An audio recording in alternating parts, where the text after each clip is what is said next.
Welcome everybody back to the Bears Den here. It's a collaboration, to collabo between War Media and Sports Zone Chicago. Guys, I'm your boy, the Superback Sean Sear, and tonight I'm joined with Gabriel Wilkins. Gabe, what's up, Papa? How are you? I'm doing excellent, Sean. It's always a pleasure to be back on with you guys, especially, following a big time Bears win for a franchise that's trying to, turn the tide and get some new traditions installed in time to make a big time run, not only to close out the season, but going into 2024. It's funny you say that because people talk about momentum, and some people may think that momentum doesn't work going from one year to another, and the Bears are uh, trying to build momentum this year into next year. And if you don't believe it works, look at the Detroit Lions. Mm-hmm. Detroit Lions had a great finish to last year. What was it, 7 of 9, 8 of 9, or something like that toward the end of last year. They still missed the playoffs, but then this year, man, they're on a roll. Now they're NFC North champs. So the Bears are hoping to do something similar, to have a similar stretch to close out the year. Build on that, add some pieces in free agency, get some top draft picks, because we're going to have possibly 2 top 10 draft picks, but for sure 2 top 15 draft picks. And we're hoping for a similar situation with that the Lions are in, where we could take the North next year after building momentum this year and then the acquisitions in the offseason. So yeah, it's a big win for the boys last week, and we got another one coming up this week. All right, they host the Atlanta Falcons over on the lakefront, and this is a game that, for all intents and purposes, the Bears should win. Seems like it'll be a little more difficult than last week, but nonetheless, you got to take one game at a time. And I feel, as many people do, that the Bears should win this game. Your thoughts? Oh, I couldn't agree with you more, Sean. When I look at the Bears and the way this defense is rolling right now, the way that they've been able to create takeaways, 3 out of the last 4 weeks, and with the pressure that they've been able to generate on the quarterback led by the front seven and none other than Montez Sweat, who's been a hell of a presence and made his presence felt in a mighty way. And you see how it's opened up a lot of things for the likes of a Justin Jones, as well as a Javon Dexter Sr. and others. And then you talk about the secondary, who, in my opinion, is looking like one of the best young secondaries in all of the NFL right now. Kyler Gordon is everywhere on the field. You can see the adjustments that he's made from year 1 to year 2. Tyreek Stevenson coming up big time with some pass breakups in that game against Arizona. Terrell Smith, the rookie, holding his own. They need to continue to build winning ways. And what better way to do that than to win your second game in a row and try and go into your regular season finale trying to win 3 games in a row, because that's how you build good habits and whatnot. Now, I'm not in favor of the tank wins philosophy and all of that. I think the time for the Bears to take that next step is now. You've already doubled your wins from a season ago. Let's see how far you can go now. Yeah, and that's the one thing that people in this society, it's a microwavable society, and they're looking at, well, the Bears didn't get 10, 12 wins. Well, we had 3 last year. All right. Right. I was one of those people who said they'd have 10 wins, and I thought so. And with a couple calls here and there and a couple of look at the 3 games with leads that we blew of 10 plus points. I mean, right now we would be 9-6, Mm-hmm. something like that. Mm-hmm. With a chance to get to 10 wins. But I stood by it. I still stand by it. They're just a couple of plays away. But a lot of people are, it's so weird how this fan base is so divided. They're really, really, really, really divided. And it's frustrating. It can be very frustrating at times. But we've already doubled our wins, like you said, last year. And if you look in any business, any investment, anything, and someone says you doubled your output from a year before, you're ecstatic. But not some of our fan base. And that's the frustrating part. Because if they win one more, and then we more than doubled our win total from last year. And let's not forget, we had a horrible start, 0-4. All Mm-hmm. right, we didn't have Montez Sweat until the trade deadline. So all the level that the defense was playing at, really, he's just gotten that way the last month and a half or so since he's been here. So it's, for me, I'm thinking, I'm excited about where this team can go. I'm excited about where the offense can go. DJ Moore showed why he is a true number one receiver. He's on pace to have a career year, and that's with Justin missing 4 games. So imagine Justin didn't. If he played all 17, I mean, we're talking maybe 1,800 yards, closing in on 2,000. So there's a lot of positives, and I think the Bears. And I want to get your take on it. How do you think they go into this week? How do you think? There's a lot of rumors around, a lot of stories, a lot of clickbait articles out there where they're talking about, well, Justin's, they're trading Justin. Oh, they're drafting this guy. Oh, they're letting this guy go. They're letting that guy go. Justin, even in an interview, you mentioned pregame, you and I were talking before the show, and he was talking with Caitlin Sharkey from GN Sports, and even he realizes that this could be the end, saying something to the effect of, if it is, I'm thankful for the fans and for the opportunity from the organization. That's a little crazy. How do you feel? Let's talk about the man himself. How do you feel Justin comes out to play this week? Because he's from Georgia. A lot of rumors are swirling around the fact that the Falcons might trade for him. Right. And he might go back home, which personally I'd be mad as heck, but that's neither here nor there. But how do you think Justin comes out knowing the competitor that he is? I think Justin's going to come out ready to rock and roll and trying to, help the Bears continue their winning ways. I think they did a great job against the Arizona Cardinals in establishing the run game, and I expect them to do the same thing against the Atlanta Falcons. And hopefully with a healthy DJ Moore and a Cole Kmet beside him, they can elevate the passing attack a little bit more as well and get back to the chemistry that they have with one another that he has with those 2 receivers. Because you could see when Cole Kmet went down with his knee injury in the first half of Sunday's win against Arizona, the passing game kind of became non-existent. And you can say that was partially on Justin. You can say that's partially on the play callers, but it was also on the lack of playmakers as well on the outside that he had at his disposal. Fortunately, Khalil Herbert and the like were able to pick things up, as well as Justin in the run game off the design play calls that Lou Gessie cooked up. But I expect him to come out ready in attack mode and knowing that he's playing for his job and his status, not only here in Chicago, but league-wide. I expect him to handle it in a professional manner that he's been doing the last 2-3 years since he's been with the Bears. I don't see it being any different. And I would be, a little PO myself if the Bears wanted to go in a different direction and move on from Justin Fields, because when you think about the hand that he's been dealt and the fact that over the last couple of years since he's been under center on a full-time basis, he's provided the Bears with a chance to win the majority of their games more often than he has not. And while he's had a series of unfortunate events that has led to, some collapses late down the stretch here and there, you can't put all of that solely on him when this roster initially was torn down by Ryan Poles and built back up to try and, become a winner, which we see them starting to, develop some winning ways as of late, winning 3 out of their last 5 games. Yeah, and it's people forget that. People forget that Justin Fields was the reason we were in a lot of games. Remember last year they tore this defense down, and we still had 7, 8 one-score games. To hold on for one moment. Oh, pardon me. To look at that, and people, and the thing when people throw out his record. And they say, well, he's 8-27 or 9-27 now, whatever it is. And they say you should have, better wins. And it bothers me because that lets me know that you don't know football. Because for what he did, he was the most electrifying player in the NFL last year. All right. How many runs of over 40 to 50 yards did he have last year? Okay. Ask the Detroit Lions, ask the Green Bay Packers, ask the Miami Dolphins. Okay, the guy was running all over the league, 1,000 yards. He came about a little less than 100 yards short of setting the single season rushing record for quarterbacks. Mm-hmm. Okay, so this guy was electric. This guy has had nothing, so he had no defenses.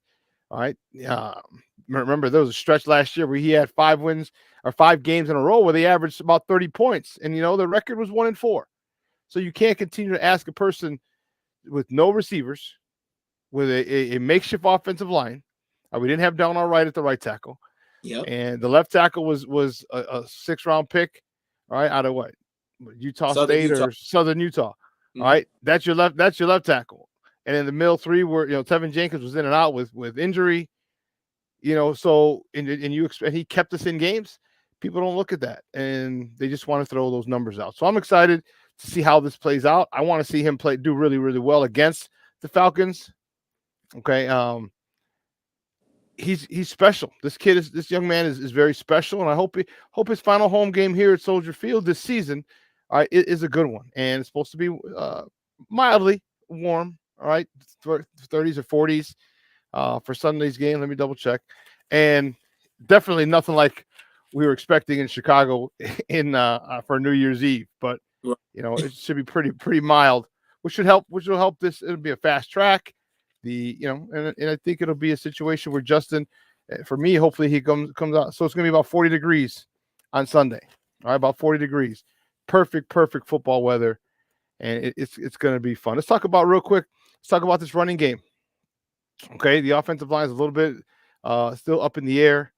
Nate Davis had a rough game last couple weeks. Tevin Jenkins is still in the concussion protocol, although he would walk through practice today. And then Lucas Patrick and Cody Whitehair, they've been playing center and guard respectively, and they've been giving up a lot of penetration. Talk to me about how do you think Roschon Johnson, D'Onta Foreman, is he going to be back? And Khalil Herbert. Khalil Herbert had a great game last week. Busted 100 yards last week. How do you think this run game is going to attack this Atlanta defense? Well, I think it's going to all start with the two guys that you brought up, Lucas Patrick and Cody Whitehair, guys that have been often maligned, and rightfully so, by the fan base and, the media for, ineptitude blocking wise, but they created great leverage and penetration the other Sunday against Arizona, and it paid off in a massive way as we saw the Bears net over 200 plus rushing yards on the ground. If D'Onta Foreman isn't able to go, I think it'll be a tough blow. But if Khalil Herbert can provide the spark that he did a week ago, which personally I felt was his best game since the Thursday night football game against the Washington Commanders, prior to him going down with that ankle injury. If he could provide that same burst and get some leverage, created by the offensive line, I think that they can continue their success in the run game, which should open up the passing game even more, hopefully with a healthy Cole Kmet and a DJ Moore in the mix, who is going to tough it out and try to play like he did last Sunday, in spite of being used mostly as a decoy. Yeah, and he talked to him today at practice, and they said, how do you feel? And his first thing was, I must be Wolverine because I feel great. So, and one of the reporters, I don't know if they're being coy or if they just didn't know. They said, I don't understand why you said that. And I was like, really, dude? Like, get a freaking life. If you don't understand about Wolverine, like, come on, man. You don't get a life like this. I digress. I was a little annoyed, and especially if the reporter understood it and it was just faking, just BSing. Yeah, then that was uncalled for. But so he should be good. So I'm looking forward to them, and I really hope that you mentioned that you hope the run opens up for the pass. I really hope that DJ has another good game. I really hope that Justin targets him. And hope he's able to get 100 yards. I'd like to see him really have a career year. Or I'd love to see him get 1,300 yards, or have a couple games and get close to 1,400 yards. All right, this young man is professional. He hasn't complained one bit. All right, and this guy is a baller. There's a lot of receivers in the league. We look at the Justin Jeffersons, we look at the Jamar Chases, we look at the Tyreek Hills, and for some reason, people have said, okay, well, DJ Moore's good, but he's like a second tier receiver. And I'm like, well, I don't know. He's never really had a good quarterback, a steady quarterback. That's true. To throw him the ball. And if you get a steady quarterback to throw you the ball, you can jump from second tier to first tier in a heartbeat. And we see what kind of warrior he is, and we see what kind of playmaker he is. Talk to me about someone else in this receiving corps. Darnell Mooney, who's in concussion protocol. He checked himself in on Monday. But he hasn't really stepped up this season. It should have been his season. It is a contract year for him. We're expecting a lot of big things from him, and he hasn't really done anything. Talk to me about that. And then, do you think the rookie Terrence Scott or Velus Jones could step up this week? I would like to see Tyler Scott get some more reps, to be honest with you, at this point in the season, because you need to know who your guys are, guys that you could trust not only through the final 2 weeks of the season, but going into 2024. And he's a guy that you drafted in day 2 of the draft, I believe, like around the 5th round out of Cincinnati, who can be a solid option for you in the slot, should he prove himself to be. And I think he needs more reps. Darnell Mooney is a guy that started out well here, but as you alluded to, Sean, has had some mishaps entirely throughout the year. I don't think him and Justin were able to ever fully get on the same page. And as a result of that, I think he took that to heart in a lot of areas, which unfortunately he hasn't used as motivation, in my opinion, and it's kind of stunning his growth a little bit in the contract year where he really needed to ball out and get paid. So the way I look at it with Darnell, at this point in his Bears career, I personally believe it's coming to a close. And I feel like you need to see what you have in Tyler Scott. I think Velus Jones Jr. has become like the special teams weapon, jet sweep type of guy that Luke likes to get, on end around runs and whatnot. I don't expect him to get a lot of snaps or reps or even targets. But what this year's Bears wide receiver core has shown me is DJ Moore is your top wide receiver. However, if you can get another wide receiver on the outside next to him, it could open up so much more for DJ Moore and the rest of the Bears offense, especially if you supply Justin Fields or whoever is a quarterback with a quality offensive line that can block for him and give him just enough time to get his throws off when he needs to. Yeah, so I hope they're able to hold their water, so to speak, because I'd like to see Justin throw the ball and run. I mean, at first I'd love to see him run the ball. So I was in the press room and I asked Justin Fields a question, and he kind of gave me a little smart remark, which is fine. I'm okay with it. I'll be fine after years of therapy, But what he said was because I asked him about the short yardage game. Like, do you have anything? And do you have a jumbo package? Do you have, were you bringing an offense? I said other teams have brought in offensive linemen. They've reported as eligible, had them as extra blockers, had them, and that was me. For me, this is Chicago, man. We're used to smash mouth football on 3rd and 1. And I said, you guys are doing these pitches, these QB, the tush push, the tight end tush push. You're pitching to a wide receiver in the backfield. You're tossing it, trying to. Like, how about you just line up and come downhill and smack people in the mouth? And it was interesting. And I didn't think anything of it. All right. But so many people jumped on it. It's gone viral. They're talking about it and not just that, but everyone's talking about short yardage now and what to do. Because if you remember the other day, or it was 2 weeks ago, there was a 4th and 1, and Justin got tripped up because it was a missed block by Darnell Mooney. Mm-hmm. All right. As opposed to getting another lineman in there, going to 22 personnel, 22 personnel, really. All right. And having a fullback, a tailback, all right, a tight end, and having an offensive lineman or having another tight end and just literally coming off the ball and getting a yard. And I asked him about it, and it's pretty. I asked him about it. Like I said, he gave me a direct answer. He said, "We have it. We didn't call it." He gave me a little smart remark, and then it got picked up by, like, the Score was talking about it, ESPN was talking about it, the CHGO podcast was talking about it, Take the North podcast was talking about it, Mully and Hall were talking about it. I was like, holy sheesh. I got a little clip of, this was yesterday on the Bernstein and Holmes show on 670 The Score. Check it out. You're listening to Bernstein and Holmes, middays 10 to 2. Your midday destination for Chicago sports talk on 670 The Score in Odyssey Station.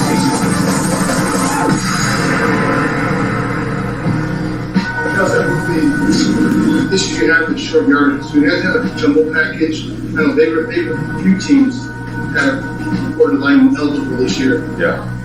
Tight end, motion, whatever. Do you guys have anything in the playbook like that? Because a lot of times you have touch push, tight end touch push, pitch, all these cute fancy things, as opposed to just lining up and smacking somebody in the mouth. You have something in the playbook where you can do that and just say, hey, we're getting 1 yard, you can't stop us. Yeah, we do. But we just didn't run it. Yeah. Of course we have it. We have that play where we can line up and, block people and fall forward for a yard, but why would we run that? We can run our Tootsie Fruitsy stuff and have somebody else take the hand off. And it's asked and answered right there. Very simple. And then Justin went on to say something like, the first time I get a positive question from you, I'll be happy. And I couldn't figure out who was asking my question. It wasn't who you thought, though. It wasn't any of our peeps. It wasn't right. Why does that person hate the Bears? They talked about this on the Take the North episode that came out yesterday, if you want to check it out. And I'm blanking on the guy's name, but he's somebody that doesn't regularly cover the team, like on the road. He's only at home. Yeah, games. he doesn't. I've seen him at press conferences. He doesn't really go to Hallis, but usually after the game, he has a question about things. Maybe Grody. Grody's in the hallway. Ask Grody. There are two. No, he is. He's a really nice guy. He always introduces himself to me.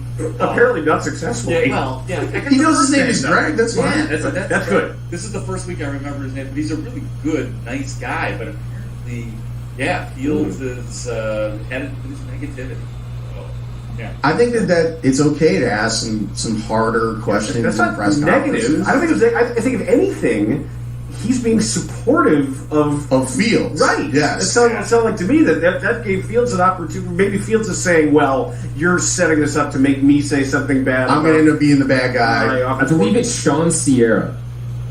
It's Sean Sierra. Do you know who Sean Sierra is, Groats? Oh, but I will say this. The very first question that Justin Fields was asked in that press conference was about his interception. So he had no problem with that. But when old Greg comes along, It's not or Sean. Or Sean. Oh, it's Sean. Hey, Sean, I'm going to tell you right now. Nice guy. Always introduce himself. Sean, if you are listening, I am sorry. I am an idiot, and you are a really nice guy. You asked good. Here he is trying to protect the identity of somebody, and we just blow it up. Oh, yeah. So that was yesterday adding the score, and I thought it was funny. They did a great job, and but one of the things that I did want to talk about is the short yardage because it's important. All right, like I said, we mentioned a couple things. The Justin Fields bootleg where he gets tripped up. You had the tush push. You had a tight end tush push. You had the pitch to DJ Moore on the fake. It wasn't a punt. It was like a victory formation. Then it was a tush push formation, but he pitched it. Then you had the toss to Tyler Scott. Tyler Scott got the jet sweep to Tyler Scott. You had a toss to Deontay Foreman a couple weeks ago that Cole Kmet didn't block. Myles Garrett. All he needed was just a bump. Just a bump is all he needed. Instead of him getting a first step up, his first step would have had to been lateral to catch his balance, and it would have scored. And everyone's talking about it now. Everybody's talking about it, and I felt, and I got phone calls from friends. I got phone calls from other people. I got text messages. I was like, that was you. Holy cow. But your thoughts, because this kills drives. And people are talking about the Bears giving up, 3 games they gave up leads of 10 points or more. This could have extended leads. The one, and I forgot who it was the last game that we just lost, where Justin Fields got tripped on 4th and 1. If that block is made, it's a first down. We keep going. We go and kick a field goal. Game over. So these are things that are vital to this team, and no one's asking about it except me. And then, of course, I got the trolls coming out on Twitter, and that was funny as anything. But that's another story. Well, you know the game, Sean. You play the game. Coach the game. So like when you coming in to press conferences and you asking football questions, most of which the media is not necessarily going to seek to ask or be as detailed as you are with it. Most players aren't used to hearing that. I think Justin gave a solid answer for the most part. I think he's been kind of frustrated with the way in which he's been covered, and I understand. Unfortunately, you was on the end of that. But one thing I will say, when it comes to what you ask, that's a question that fans want to see answered. Not only that fans want to see answered, but also people that analyze and watch the game of football on each and every Sunday, each and every play. Those 3rd and shorts, those 4th and shorts, those are the plays that you have to have in order to win games in the NFL. And as you said, when offensive linemen are blocking, when you call these gizmo gadget plays and you try to get cute and you want to run these trick plays and whatnot, and it's not working, they prove to be problematic, especially when you've lost games, 3 of which in which you had a 10-point lead or greater going into the fourth quarter.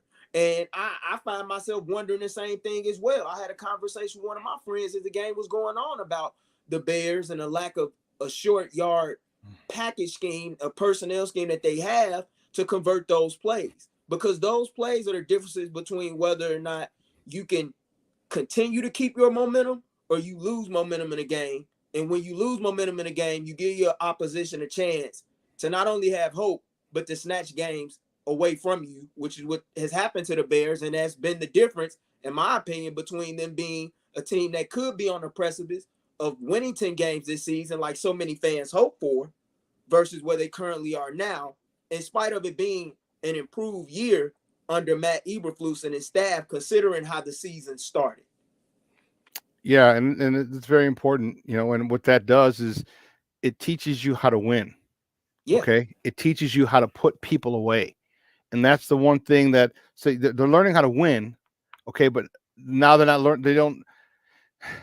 I shouldn't say that. They're in the process of learning how to win. Okay. And, you know, part of it is, you know, you're going to have, you know, you lose games, but then the Minnesota game after the Detroit game was the one we lost. It was terrible up there. But then we had the Minnesota game, and Minnesota tried to come back, and I was like, okay, maybe we have them. This was after the Denver game early in the year. And I'm like, okay, but then we did this again. So they're kind of going back and forth. And if you're able to do that, what the confidence that you have in knowing when a team is about to make their last stand or the last jump and try for a comeback, and you're able to stomp it out. Mm-hmm. All right, it's 3rd and 1, and you're up, 8 points. You need a field goal just to make it a 2-point game, and you get it on 3rd and 1 because you have a jumbo package, because you shove it down their throat and they can't stop it. I'm old school, man. I'm a lot older than you, Gabe. But there's a thing that sometimes you just don't got to get cute, and that's the thing that bugs with Getsy. He's he's trying to be cute. I don't need you to be cute. Not on 3rd and 1. And hell's damn sure not on 4th and 1. Right. All right. Damn sure not on 4th and 1. Give me a 300-pound lineman with a head start, kicking out a defensive end like it. And my whole theory, Gabe, I'm like, you know what? First play of the game, have an offensive lineman come in and report as eligible. And who's their best defensive lineman? You let him free, and this guy just wham blocks him, traps him. And the defender is not going to quit, okay? But he's going to know, oh, snap.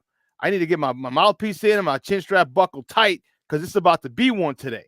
Right. And that's the message I want our Bears to send to everybody we play. Who's your best defensive lineman? First play, we're coming at him. First play, we're coming at him. Let him through, have a guy in motion, and wham. It's just, and that's just, maybe it's the way I was growing up. Maybe it's the way I was taught the game. Maybe it's the way I coached the game. But, man, you sent a message first play of the game where you go, imagine we did that to Aiden Hutchinson. Like I said, Aiden Hutchinson is not going to quit, okay, by any stretch. But he's going to know, oh, damn, okay. And then all of a sudden you can play around with him. You can put him in motion and then send the lineman out. You know what I'm saying? Or he's going to have to work on, if he gets rocked the first time, damn, dude, it does something to you. Believe me, I've been on the wrong end of a couple of times getting rocked, and it's not fun. But it sets the tone, and that's where I think we're lacking, is setting the tone. How did you think, especially after all the attention it's gotten on Waddle and Sylvia on Monday after the game, they asked him about the short yardage situation. They didn't mention me or my name, but I understand that they heard about it and asked about it because of it. But do you expect them to do something different maybe this week on short yardage situations? They need to. And you talk about how important it is to set a tone. Majority of games in the NFL are won and lost in the trenches. And I wish a lot of fans focused on that. Now, I'm not going to sit up here and act like I'm a football guy. Basketball is always my main thing.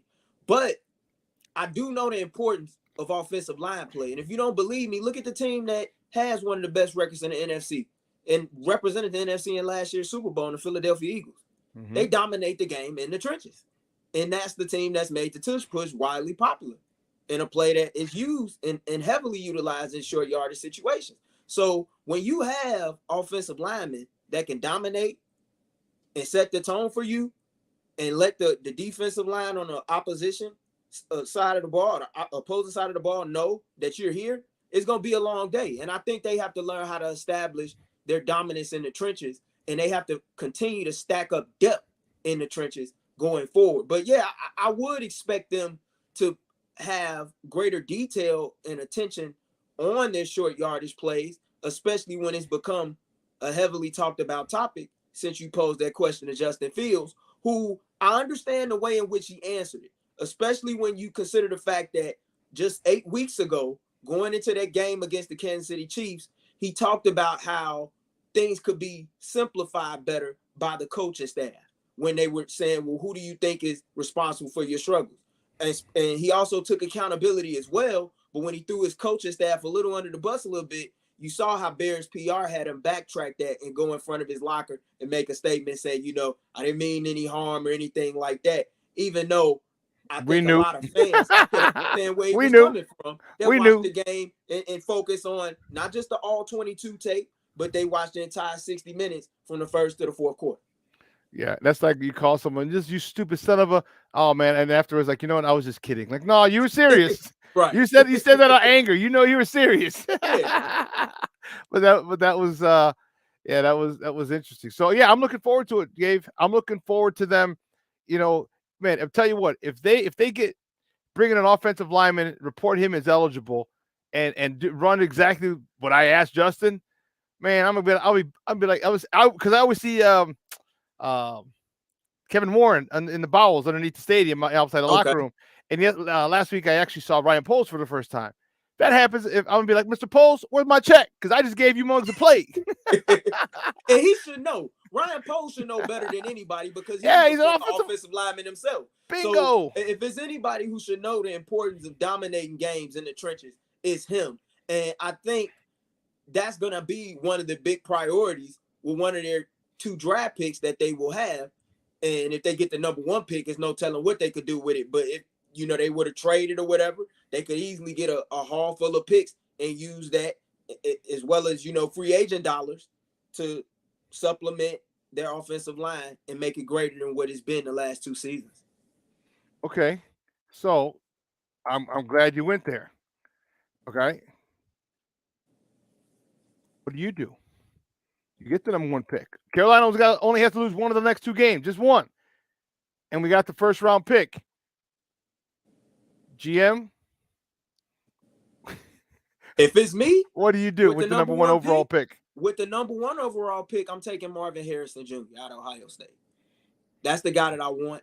That's the guy that I think can open up a ton of things in the passing game. And I think you pair him beside DJ Moore and Cole Kmet, it could get real interesting. And then with that second pick, depending on where it falls, if I'm in the top 10, I'm definitely trying to see if there's a way that I could get Joe Alt out of Notre Dame. If I can't get Joe Alt, if I'm a little outside the top 10, I may look at an edge rusher, such as a Dallas Turner out of Alabama. Mm-hmm. Or I look at Jerzon Newton out of Illinois, because you put either one of those 2 guys on the front 7 beside Montez Sweat and Javon Dexter Sr. with this secondary who's been improving each and every week, and Jalen Johnson and Tyree Stevenson and those boys, like you can really build a solid foundation on both sides of the ball with those pieces. I would retain Justin Fields, and with that number 1 overall pick, I would take Marvin Harrison Jr. It's no question in my mind that he's the guy that needs to be in the Bears uniform in 2024 besides Justin Fields, and with an improved offensive line, I think you can go a long way. Okay. I think I'd risk I'd take my chances. It looks like right now Washington's going to be number 3. Washington needs a quarterback. That is true. The only thing that here's the way I'm hoping it plays out, and it's changing every week. But now I'm hoping it plays because Arizona sees, because Arizona doesn't want a quarterback. They got their guy, Kyler Murray. We saw him on Sunday, 4 days ago. Okay, they're happy with him. Maybe they saw what the Bears got in a haul, and maybe they're like, okay, we can get Marvin Harrison Jr., or we could trade out of this pick and get 3 picks or 4 picks in the next coming maybe 2 picks this year for that one, and then a couple of subsequent picks in next year. Maybe we get a first round next year and a second round next year. So now instead of getting one, who I believe is a generational talent, maybe we get 3 really, really good players, and you could fill a lot more holes that way. And that's what I'm hoping. And that's what Ryan Poles has to figure out, because if you go from 1 to 3, and who knows, the Washington Commanders are going to want Caleb Williams or Drake May. If they want that and they're at number 3, they'll give you they may be willing to do business. And if I'm Ryan Poles, I'm saying, hey, I'll go down to 3. All right, give me 3 first-round picks, or we've already seen how Ryan Poles operates. Give me 2 first-round picks, a second round next year, and give me a player. Give me Deron Payne. Okay? Or give me Scary Terry McLaurin. And you put Scary Terry McLaurin on the other side of DJ Moore, and you can and that's just in case you don't get Marvin Harrison Jr. And if you do, now you got DJ Moore with Terry McLaurin and Marvin Harrison Jr. That's a nice 3. Come on, man. That's a nice 3. Come on, man. Because I think Arizona might say, hey, man, we can get 4 picks, 5 picks, and a player. Because people want that. So that's the way I hope it plays out. That's the way I hope it plays out.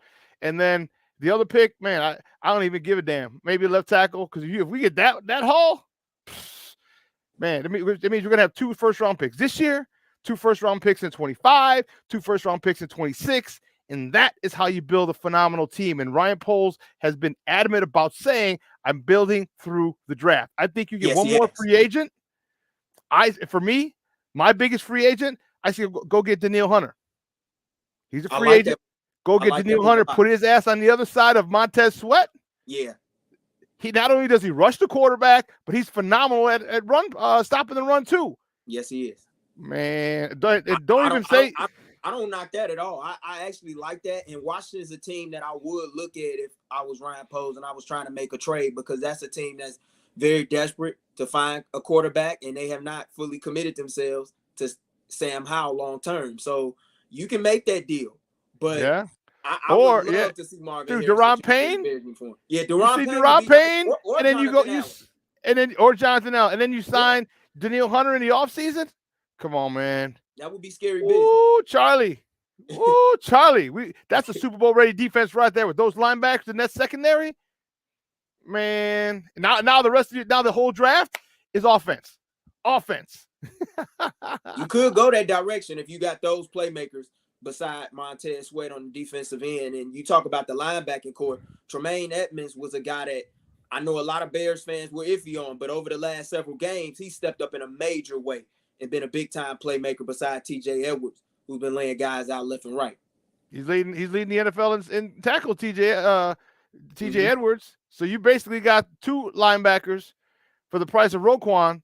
One of them has more tackles than him, and the other one is starting to come along. Again, Ryan Poles, great stuff. Hey, you know what? This is about a good time to call an end to it. But before we go, I'm gonna need your prediction. All right, we took you're not the GM anymore. You resigned. You're like, it's too much pressure for me. Damn it. Oh, not at all.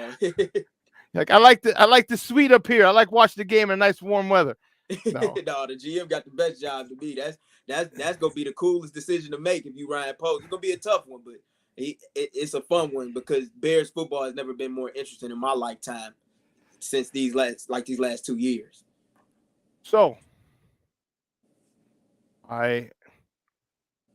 question to you. Now, before we let you go, what's your prediction? I got the Bears winning this game 24-16 against the Atlanta Falcons. I just think at the end of the day, when it's all said and done, that Justin Fields and the offense, they'll do just enough. I see Montez Sweat getting at least a couple of sacks. I wouldn't be surprised if Jalen Johnson comes away with an interception. He's been playing phenomenal ball the last few weeks. I expect the defense to get back to the ways that they had the last several weeks and getting a couple takeaways. And I think that'll be just enough to take care of an Atlanta Falcons team that offensively has just been stuck in the mud and been fluctuating between Desmond Ridder and Tyler Heineke the last several weeks. Okay. I'm feeling you on that one. I think you said something that really affected what I was going to say. So for me, you know, Jalen Johnson talked about this week at practice. He said, "You know what? We're playing much better." And I asked him last week. I was like, "Hey man, you know, how's your confidence, dog?" I said, "You." He's like, "Me." And I said, "You and the defense." He's like, "Man, he goes at an all-time high." I think Montez Sweat has really settled into being the man. I think everybody else on the offensive line has fallen in check. All right, they followed suit. They got in the pecking order, like, you the man, but I'm gonna eat off you. You know what I mean? Right. I'm gonna beat this single, this one-on-one. You take the double teams, I'm gonna beat this one-on-one. And he's talking about a shutout. He's like, we haven't had a shutout this year. I don't think they get the shutout, but I predict Bears 35-10. Okay. 35-10. I think they score somehow, some way. The Falcons. I mean, just not get it twisted. You got nice little tight end and Kyle Pitts. Kyle Pitts. You still have Bijan Robinson. These are dangerous players. They're dangerous players. So that's who I have. That's what I have for my final score. Bears 35-10, and that sets up a matchup. The Bears will have a two-game winning streak. That'll set up a matchup with the Green Bay Packers in Lambeau the final weekend of the season. And I'll tell you what, with the confidence that our Boars are playing, and Green Bay's playing very well too. Their quarterback, all right, Jordan Love is playing ball. He's balling right now. He's balling. Who's the wide receiver? It's not Watson. Reed. I know Reed, the kid out of Jaden Reed. Yes, Jaden Reed. That joker. They got some nice wide receivers. They got Christian Watson, who I wanted coming out of the draft. They got Romeo Dobbs, and they got Jaden Reed. That's a nice little three amigos up there, man. So it's going to be a good test. But we're going to focus first and foremost on the Atlanta Falcons coming into town on Sunday. And I Lord knows, I know we can, but I hope we handle business and go into Green Bay on another 2-game win streak. Man, Gabe, I appreciate your time, Papa, for hopping on, joining on, man. It was fun talking with you. Good stuff. Let everyone know where they can find you online. Always a pleasure to be on here on the Bears Den with you, Sean, talking Bears football. You can find me on X, formerly known as Twitter, at What Gabe Said. You can find me on Instagram at Gabe Pix. That is PIX. Always talking sports. Always chopping it up with people, having good conversations about, everything pertaining to sports and culture. So you can follow me there. Excellent. All right, guys. Hey, you guys have a phenomenal weekend. Guys, have a happy New Year. Okay, and we'll see you guys on Thursday. From Sports Zone Chicago, from More Media. This has been the Bears Den. Have a good night.